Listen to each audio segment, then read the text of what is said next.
Chapter 1.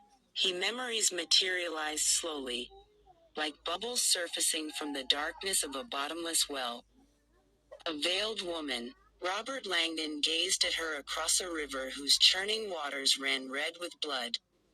On the far bank, the woman stood facing him, motionless, solemn, her face hidden by a shroud.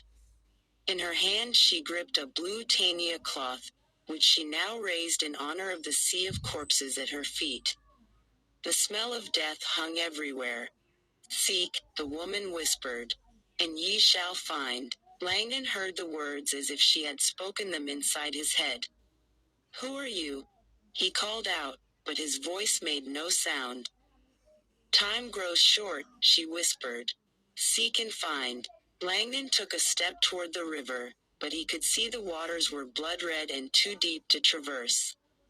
When Langdon raised his eyes again to the veiled woman, the bodies at her feet had multiplied.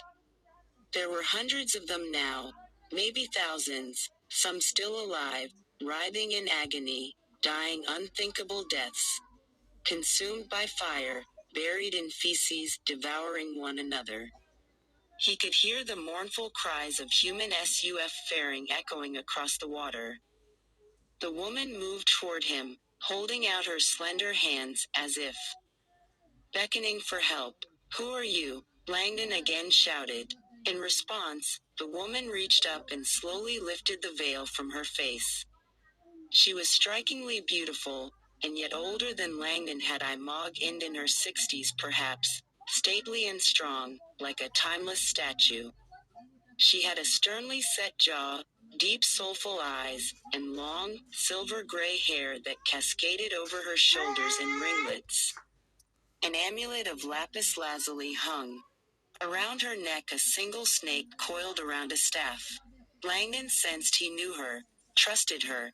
But how? Why? She pointed now to a writhing pair of legs, which protruded upside down from the earth, apparently belonging to some poor soul who had